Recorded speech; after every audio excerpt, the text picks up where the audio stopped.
ပြည်သူများအားလုံးပဲမင်္ဂလာပါခုတစ်ခါတော့ Iceland ဆိုတဲ့ဇာတ်ကားလေးကို recap လုပ်ပေးတော့မှာဖြစ်ပါတယ်ရုပ်ရှင်စမှာဆိုရင်ကဘာကြီးကိုအုတ်ကပြန်တစ်ခုကဝင်တိုင်းပြီးတော့မယ်ဆိုတဲ့သတင်းတွေအားလူသားမျိုးနွယ်တွေကိုရိုးရိုးတည်တည်ဖြစ်သွားစေခဲ့ပါတယ်ကုမျိုးနဲ့ကုဆူဆိုတဲ့ညီကိုနီယာကကုမ္ပဏီကပြုလုပ်ပေးတဲ့ခီးသွွားစီစဉ်မှာပါဝင်ရတာကြောင့်ခီးထွက်လာကြပါတယ်ထီထူးထားတဲ့ကုမျိုးကလည်းတီလေးပေါ့ရင်ချမ်းသာမှာဆိုတဲ့မျိုးနှင်းကျင်လေးနဲ့တီလေးမှန်လေးကိုပါယူလာခဲ့ပါတယ်ခီးသွွားမဲ့ဖွဲထဲမှာတောင်းတောင်းဖြောက်ဖြောက်လွယ်ဆိုတဲ့မမလာလာလေးလည်းပါပါတယ်ကုမျိုးရဲ့ crash လေးပေါ့ဗျာကုမ္ပဏီရဲ့ဘောစီကိုစောရောက်လာတဲ့ခီးသွွားမဲ့မော်တော်ကစပြီးထွက်ခွာတာကြောင့်ကုမျိုးနဲ့ကုဆူတို့လည်းနောက်ကျကျန်ခဲ့ပြီးပြေးလိုက်ရပါသေးတယ်ခီးသွွားလမ်းပြကူပါတောင်းကလည်းလမ်းခီးချောင်းရှင်းပြပြီးတဲ့အချိန်မှာဘောစီကထလာပြီးတော့ဝန်ထမ်းတွေရဲ့ကြိုးစားမှုကြောင့်ကုမ္ပဏီမှာမြတ်တွေရခဲ့တာကြောင့်အားလုံးကိုလာစာတိုးပေးမဲ့ကြောင့်အဖတ်တရပြောဆိုနေခဲ့ပါတယ်ထိတိုက်နေတဲ့ကုမျိုးကလည်း60 million ထပ်ပေါက်သွားတာကြောင့်ထပ်ကနေခဲ့ပြီးတချင်းတွေလည်းအော်ဆူနေခဲ့ပါတယ်အရာအားလုံးကပြောစရာကောင်းနေတဲ့ဆိုပေမဲ့ကစိုးမှုကြီးကြားရောက်လာနေတာကိုတော့ဘယ်သူမှမသိကြပါဘူးအဲ့ဒီချိန်မှာကူပါတောင်းကသူတို့ရှိမှရှိနေတဲ့လိုင်းလုံးကြီးကြီးကိုတွေ့လိုက်တာကြောင့်အအောင်တစ်ပန်းနေဖြစ်ခဲ့ရပြီးခီးတဲ့အကုန်လုံးကိုတက်ကဲဝစ်စော်အမြန်ဝစ်ဖို့တတိပြလိုက်ပြီးလိုင်းလုံးကြီးပေါ်ကနေကြော်ခွတ်တက်ဖို့ကြိုးစားခဲ့ပါတယ်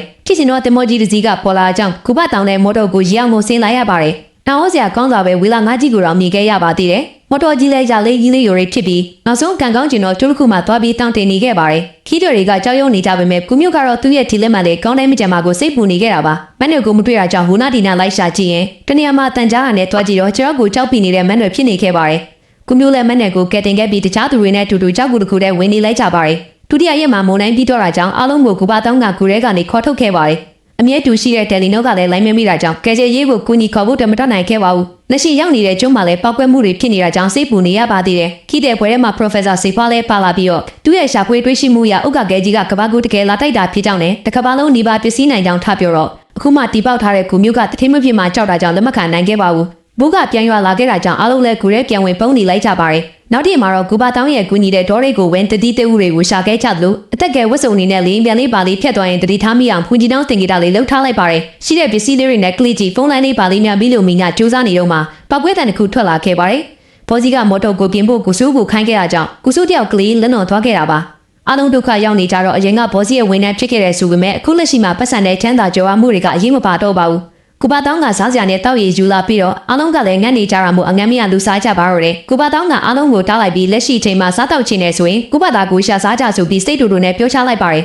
ကူပါတောင်းရဲ့ရှာဖွေနိုင်မှုကြောင့်ဂူကြီးတစ်ခုကိုရှာတွေ့ခဲ့ပြီးအားလုံးလည်းဂူထဲမှာနေကြဖို့သဘောတူလိုက်ကြပါတယ်အသက်ရှင်နေတိုင်းဖို့အတွက်ကူပါတောင်းကဒီကကြတာကြောင့်အားလုံးကလည်းကူပါတောင်းကိုခေါင်းဆောင်ဖြစ်တင်မြှောက်လိုက်ကြပါတယ်ကူမျိုးကမန်းတွေနဲ့စကားပြောဖို့ကြိုးစားပေမဲ့မန်းတွေကတော့ဖတ်မလို့ပဲကူပြင်ကိုထွက်သွားခဲ့ပါတယ်ကူမျိုးကလည်းနောက်ကနေလိုက်သွားခဲ့ပြီးကူပြင်ကိုရောက်တော့မန်းတွေကလက်ရှိချိန်တွေကိုစိတ်ပြစ်တာကြောင့်အတန်ကျဲကြီးနဲ့အော်ခဲ့ပါတယ်။ကူမျိုးကလည်းလိုက်အော်တာကြောင့်သူနဲ့စကားပြောဖို့မကြိုးစားဖို့မန်းတွေကစိတ်ထားလိုက်ပါတယ်။တီအပီတီရဲ့ကူပါတောင်းရဲ့တင်ကြမှုတွေကြောင့်အားလုံးကလည်းစာရှာငါးဖန်တောက်ရည်စင်နီးတွေကိုကျွမ်းကျင်လာကြသလိုကူပါတောင်းကလည်းသူ့ရဲ့အာနာပေါ်မှာဆွဲလန်းကြီးလာပြီးမတရားတွေဖိကိုင်းမာတော့တယ်။ကူပါတောင်းရဲ့စောက်တလဲလိုမှုတွေကိုမခံနိုင်တော့တဲ့ကူမျိုးကတော့ကူရဲကနေထွက်လာခဲ့ပြီးကူပါတောင်းရဲ့မိတ်ကိုစိတ်ပြည့်နေခဲ့ပါတယ်။ကူရဲကိုပြန်လာခဲ့ပြီးတော့ဒီရဲ့တွေမှာကူပါတောင်းဘာတွေလုပ်ခဲ့တယ်လဲဆိုတာကိုပြန်ပြောပြတော့ကူပါတောင်းနဲ့ကူမျိုးတို့စကားချီတင်များခဲ့ပါတယ်။မန်နယ်ကကူမျိုးစားဖို့စားစာလာပြီးတော့ကူပါတောင်းကဒုံးနဲ့ရက်ခဲ့ပါတယ်။သူချစ်ချစ်လေးကိုမှထိရကောင်းလားဆိုပြီးကူမျိုးကကူပါတောင်းကိုထပ်တီးခဲ့ပေမဲ့တိုင်းကျွမ်းတဲ့ကူပါတောင်းကပြန်တီးတာကြောင့်မှောက်သွားခဲ့ပါတယ်။ကူပါတောင်းကကူမျိုးကိုတစ်ပင်မစော်ထူးထုတ်ထားခဲ့ပြီးသူ့ကိုအခန့်ရဲ့ဒီလိုခံရမယ်ဆိုတဲ့သဘောနဲ့ပြထားလိုက်ပါတယ်။ညမှာတော့ကူစုကကူမျိုးကိုကဲတင်ခဲ့ပြီးနောက်ရက်မိနစ်မှာပဲလေးလို့ပြီးတော့ကျွန်းပေါ်ကနေကူစုနဲ့တူထွက်သွားဖို့လုပ်ခဲ့ပါတယ်။မန်တွေကလည်းရောက်လာခဲ့ပြီးတေ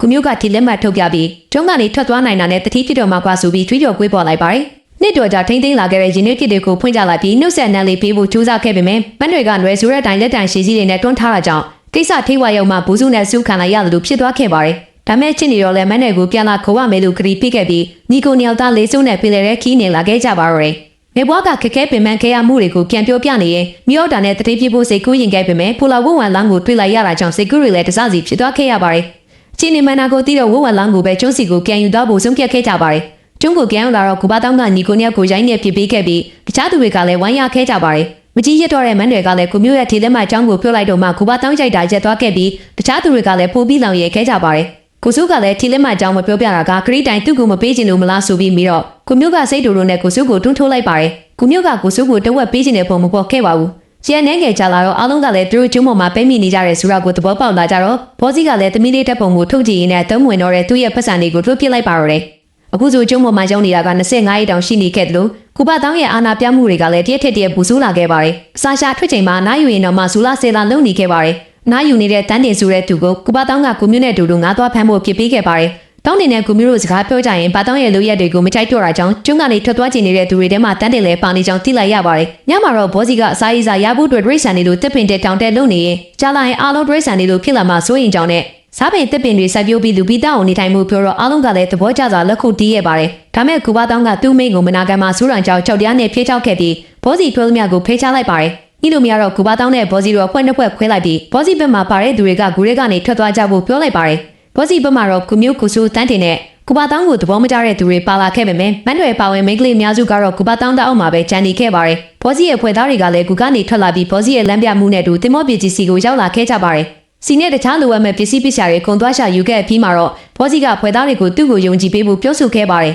နောက်တစ်ရက်မှာတော့တင်မောဟောင်းစီကနေပိုက်တွေနဲ့ငါးတွေဖမ်းခဲ့ကြပြီးနီကိုညောင်လည်းထိပေါက်လို့ရတဲ့ငွေတွေတူတူမျှဝေဖို့သဘောတူရင်ပြန်တဲ့သွားကြပါတယ်တစ်ဖက်မှာချစ်ချစ်လေးမန်းတွေကပင်မကြီးသာစားသားဖို့လိုက်ရှာနေရကိုမကြည့်ရတဲ့ကူမျိုးကလည်းငါးတွေတောင်းလေးနဲ့ထည့်ပြီးမန်းတွေလာမဲ့လမ်းမှာတောက်တောက်ဝတ်ပေးထားတော့မန်းတွေလည်းတတိထားမိသွားခဲ့ပြီးကူမျိုးပေါ်မြင်းနေစပြောင်းလာခဲ့ပါတယ်မန်းတွေကရီမချိုးကောင်းမချိုရတာကြားပြီးဖြစ်တာကြောင့်စစ်ပြားလေးတတော်တော်ရှိရင်ကောင်းပါပဲဆိုပြီးပြောတော့ကူမျိုးကလည်းတင်မောပြတဲ့ခေါ်သွားခဲ့ပြီးခေါင်းချုပ်ကိုကူညီပေးခဲ့ပါတယ်ကောင်းတော့ဖို့ဘဝလေးပေးရင်လိုအပ်တဲ့ပစ္စည်းပစ္စယအစုံရှိနေကြောင်းပြခဲ့ပါတယ်။ကူမျိုးနဲ့မန်းတွေတို့စကားပြောပြကြရင်မန်းတွေကလင်းပြေခံထားရသူဖြစ်တာကြောင့်ယောက်ျားတွေကိုယုံကြည်ဖို့ခက်ခဲနေကြောင်းပြောပြခဲ့ပါတယ်။ဘောစီရောက်လာတော့မှစကားစပြတ်သွားပြီးမန်းတွေလည်းကူစီကိုပြန်သွားခဲ့ပါတယ်။ကူရဲကလူတွေကိုတင်မောပြစ်ကြောင်းပြောပြပြီးမကြခင်မှာပဲအားလုံးဒီပါတင်မောပြစ်စီကိုရောက်လာကြပါတယ်။အားလုံးညီတို့ညီမျှဖြစ်ဖို့ဆိုပြီးတော့ဘောစီကဖဲချက်တွေကိုငွေကြေးဖြစ်တုံးပြီးအစာရည်စာရှာတဲ့သူတွေပဲဖြစ်ဖြစ်ပစ္စည်းမျိုးမျိုးနဲ့လဲလှယ်တုံပြီးဖို့ပြောပြတော့အားလုံးကသဘောတူခဲ့ပေမဲ့တောင်းတင်ကတိုးစံတိုင်းပုကနန်လုပ်ပြီးကုမျိုးနဲ့ကုစုကလည်းဘောစီရဲ့ကြံကိုကွန်ပလိတ်တက်ခဲ့ကြတော့ဘောစီကသူတို့အနေနဲ့ကျုံကနေလုံးမြောက်နိုင်မှာမို့တာကြောင့်အခုလိုစီစဉ်ခဲ့ရကြောင်းပြောတော့ကုမျိုးနဲ့ကုစုကစိတ်ပြည့်စွာနဲ့တော်ရဲဝင်ချသွားခဲ့ပါတယ်ခုဆိုရင်ကျုံမောင်မတောင်းနေနေတာရက်60ရှိနေခဲ့ပါပြီကုမျိုးနဲ့ကုစုကလည်းဟယ်လီကော်ပတာအစိုးရစီကိုအိမ်လုပ်ပြီးနေခဲ့ရပါတယ်ကုမျိုးရဲ့ထီလက်မလေးကလည်းနောက်ထပ်29ရက်မတိုင်ခင်ထုတ်ယူရမှာမို့မုန်းစိတ်ပြားဆွဲပေမဲ့စားလို့မရလို့ဖြစ်နေခဲ့ပါတယ်ပစ္စည်းကရိယာတွေမပါတော့ငါးရီပါရီမဖတ်နိုင်မဲ့ငတ်ငတ်ပြက်ပြက်ဖြစ်လာခဲ့တော့ဘောစီရဲ့တင်မောပြက်စီကိုပြန်သွားဖို့ဆုံးဖြတ်ခဲ့ကြပါတယ်တင်မောပြက်စီမှာဘောစီရဲ့ဂျန်တိုင်းဖိတ်ချက်တွေကိုငွေကြေးပြည့်သုံးဆွဲနေပြီးကုပတောင်းရဲ့လူတွေကလည်းဈေးရီပါရီလာဝယ်နေခဲ့ကြပါတယ်ဘောစီကိုတွေးတဲ့အခါမှာကိုမျိုးကငါးဖမ်းပိုင်လေးငှားတော့ဘောစီကသူ့ရဲ့တဘောကျဲတွေနဲ့ကိုမျိုးကိုဝိုင်းတီးလိုက်ကြပြီးပြန်ပို့လိုက်ပါတယ်ညမှာတော့မန်းတွေကကိုမျိုးကိုလာကြည့်ခဲ့ပြီးစားဖို့အတွက်ငါးယူလာပေးခဲ့ပါတယ်ဒါမဲ့ဘောစီရဲ့စီကန်းတွေကိုမန်းတွေကလိုက်နာနေရကြောင်းကိုမျိုးကလည်းယောက်ျားရှိတဲ့မနာဆိုပြီးယူလာတဲ့ငါးတွေကိုမစားပဲလွတ်ပစ်လိုက်ပါတယ်ဂျပန်90ပြည့်တဲ့နေ့မှာတော့ဒီလက်မှတ်လည်းတန်းကိုဆုံသွားပြီးပတ်စံလည်းထုတ်လို့မရတာကြောင့်ကိုမျိုးတယောက်ဝမ်းနေနေခဲ့ပါတယ်ကျုပ်တဲ့ငါးရီမူးလို့ရွက်ချလာခဲ့ပါတယ်မူးနဲ့ကြောင့်ငါးရီရောက်လာကြတာပါဒီလက်မှတ်ကလည်းပစ္စည်းသွားတာကြောင့်ငါးရီကသူ့အတွက်ဘုရားကပေးတဲ့ဒီလက်မှတ်စုကျေးစုပြီးမှတ်ယူလိုက်ရပါတယ်ငါးတွေကိုကင်ဆာခဲ့ကြပြီးကျန်တဲ့ငါးတွေကို6တိုင်းနဲ့ကုမျိုးကကျုံးမော်ကလူတွေကိုပြောင်းလဲဖို့ကြံတစ်ခုရသွားခဲ့ပါတယ်နောက်တင်မှာတော့ငါးတွေကိုယူသားပြီးတခြားသူတွေရဲ့ပစ္စည်းတချို့နဲ့လဲလှယ်လုပ်ခဲ့ပါတယ်ဘောစီကလည်းပစ္စည်းတချို့ကိုလာလဲလှယ်ခဲ့ပါတယ်ကုပါတောင်းတို့ဖွဲ့ကလည်းငါးတွေအများကြီးရှိနေတာကသူတို့မပန်းရအောင်ကုန်ဖမ်းရမလားဆိုပြီးဘောစီကိုပြဿနာလာရှာတော့ဘောစီဖွဲ့နဲ့ပါတောင်းဖွဲ့နောင်ချင်း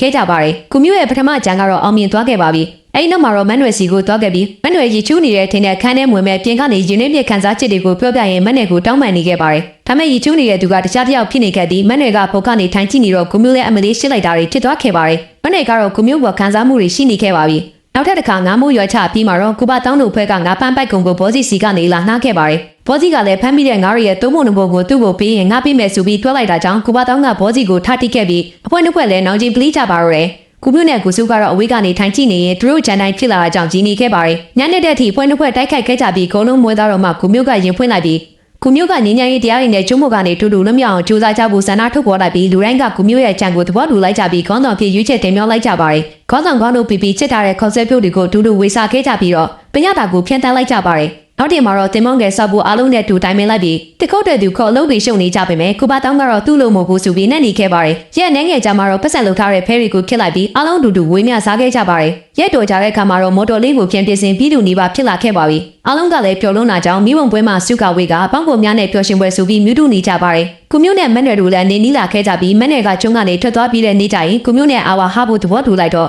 ကုမျိုးလည်းခွေးရကြီးလဲနေတယ်လို့ပါဇက်ဟောင်းသားနဲ့ပျော်ရွှင်နေခဲ့ပါတယ်။တင်းမှာတော့တနက်ပြက်တန်တို့ထူးဆန်းတဲ့အတန်တစ်ခုကြားလိုက်ရတာကြောင့်အားလုံးနဲ့အောင်သွားခဲ့ပါတယ်။ကုမျိုးကလည်းအတန်လာရကိုသွားကြည့်ဖို့ထွက်လာခဲ့ကြပါတယ်။ကနီယာရောက်မှာတော့ကုစုကသူကဒီတန်တွေကိုကြားနေရတာလုံခဲ့တဲ့စင်းရကလေးကဆိုပြီးကြောက်ဦးဖုန်နေတဲ့တင်မုတ်ကိုလည်းညှိုးထူပြလိုက်ပါတယ်။အဲ့ဒါကိုတွေးတော့ကုဘာတောင်းကလည်းပျော်လို့စုပြီးတော့တခြားသူတွေစီကိုပြေးပြီးသွားပြောခဲ့ပါတယ်။ကုမျိုးနဲ့ကုစုကတော့သူတို့ရင်နေခဲ့ရတဲ့ရှုံးသမားဘွားကိုပြန်ပြီးမသွားချင်တော့တာကြောင့်တင်မုတ်ကြီးရှိနေတဲ့တရင်ကိုမပြောဖို့ညီကိုနှစ်ယောက်သဘောတူလိုက်ကြပါတယ်။ ။ကိုပါတောင်းကလေကြီးရောက်နေကြောင်းကိုသွားပြောနေတော့တခြားသူတွေကလည်းနားထောင်နေချိန်မှာကိုမျိုးကဖမ်းပြီးရေခဲတက်တာတွေထိထားလိုက်ပြီးရှော့တိုက်ပြေးလိုက်ပါတယ်။လက်ဘက်မှာအနေများလို့ဆိုပြီးတောင်းဖို့ကိုမတော်ဖို့မိန့်ထုတ်လိုက်ပါတယ်။မနဲ့နဲ့တယောက်တည်းရှိနေတဲ့အချိန်မှာမနဲ့ကကျုံးမကိုမျိုးနဲ့တူတူနေရတာပြောကြောင်းနဲ့ကောင်းကောင်းဆူဆူကိုမျိုးဘက်မှာရှိနေမယ်ဆိုပြီးနှစ်သိမ့်ပေးခဲ့ပါတယ်။နောက်တစ်မှာတော့ကိုပါတောင်းကိုတေးပြီးထင်းတဲ့ရေခဲတုံးကိုကန့်ချီနာပစ်ထားလိုက်ပါတယ်။ဘောစီကလည်းကိုစုစီမ9လတောင်းတော့ကိုစုကလည်းဖိတ်ချက်တွေကတန်မိုးမရှိတော့ကြောင်းပြောပြီး9လို့ချင်းဘောစီရဲ့ကုမ္ပဏီကိုပေးရမယ်ဆိုပြီးပြောတော့ဘောစီကလက်မခံခဲ့ပါဘူးကိုစုကဖုန်းထဲကသမီးငယ်လေးရဲ့ဗီဒီယိုကိုဖြစ်ပြမယ်ဆိုပြီးချင်းချောက်တော့မှဘောစီကလည်းသဘောတူလိုက်ပါတယ်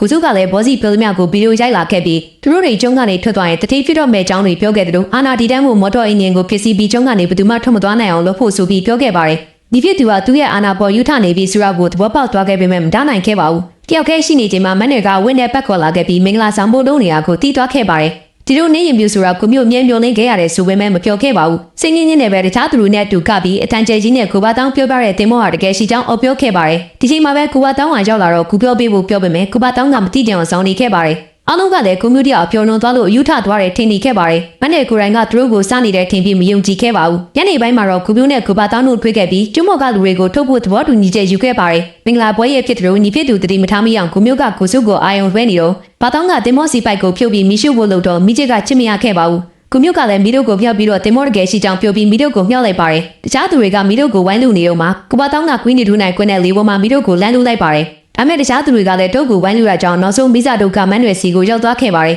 ကိုမျိုးကလည်းသူ့ကိုယုံကြည်ပေးဖို့ပြောပြီးမီတို့ကိုတင်မောပြက်စီကိုလမ်းပစ်ခိုင်းခဲ့ပါတယ်ကံကောင်းစွာပဲမန်းရွယ်ပြစ်လိုက်တဲ့မီတို့ကရေထဲပြုတ်ကျသွားခဲ့ပါတယ်တင်မောပြစ်ပေါ်မှာဘောစီရှိနေပြီးစလိတ်ဖွာရင်လျက်စီးနေတာကိုကင်မိလိုက်တာကြောင့်တက်လိုက်သွားခဲ့ပြီးစလိတ်တို့လည်းပြုတ်ကျသွားတာကြောင့်မိထလောင်သွားခဲ့ပါတယ်ကိုစုကလည်းမီးလုံရာကိုပတ်သွားခဲ့တယ်လို့တခြားသူတွေဝိုင်းငင်းကြပေမဲ့မီးကမငြိမ်းတော့ပါဘူးအဲဒါကြောင့်ကိုမျိုးကိုစွန့်ကြီးဝိုင်းလောက်ဖို့လုပ်ကြတော့ကိုမျိုးတဲ့တောင်မုတ်ကိုပြင်းရေထဲခုန်ချကြတော့တင်မုတ်ကိုအားလုံးမြင်အောင်ပြလိုက်ပါတယ်မန်နွေနဲ့အာဝါမဟာကရရပေမဲ့ခဏသာကြီးနုခဲ့ရတဲ့ချင်းကြီးတွေကိုကြက်တွေ့ရင်အရှင်မထိန်နိုင်ပဲရေကန်ထဲကိုပြုံးပြုံးကြီးနဲ့ကျသွားခဲ့ပါပြီ။ကန်ဆာတစ်ခုမှတတိပြန်ရလာတော့မန်နွေကပုတ်ကနေထိုင်ကြည့်နေခဲ့ပြီးတခြားသူတွေကတင်မောနဲ့လိုက်ပြန်သွားပြီးဖြစ်ကြောင်းနဲ့သူကကိုမျိုးနဲ့မခွဲနိုင်တာကြောင့်နေခဲ့ကြောင်းပြောပြခဲ့ပါတယ်။ရုပ်ရှင်ရဲ့နောက်ဆုံးပိုင်းမှာတော့အားလုံးကျုံးမကနေလွတ်မြောက်သွားခဲ့ပြီးဘဝတွေလည်းအိုဂီမာဆူပြေနေခဲ့ပါပြီ။ကျုံးကိုလည်းလဲပတ်နေရပြခဏလာလေခဲ့ကြပါသေးတယ်။ကိုမျိုးကလည်းဒီပေါင်ငွေကိုထုတ်လို့ရခဲ့တယ်လို့ကိုစုကလည်းစိတ်လို့နေခဲ့တာကြောင့်ဈေးရုံတင်လိုက်ရပါတယ်။ကိုမျိုးနဲ့မန်တွေလည်းတူတူနေလိုက်ကြပြီးအာဝါဟဝိဝါဟလှုပ်လိုက်ရင်းနဲ့ရုပ်ရှင်လေးလည်းဆုံးသက်သွားခဲ့ပါတယ်။ပြီးချင်းတဲ့မက်ဆေ့လေးကတော့မန်တွေတယောက်ဒီကမှာဘာတိုင်းခွဲမှမချလိုက်ရဘူးဆိုတာပါပဲ။နောက်နေ့မှာသက်တင်ပေးသွားမှာမို့လို့ channel ကို like and subscribe လုပ်ပေးခဲ့ပါဦးခင်ဗျာ။ချစ်ရှုအားပေးလို့ကျေးဇူးတင်ပါတယ်ခင်ဗျာ။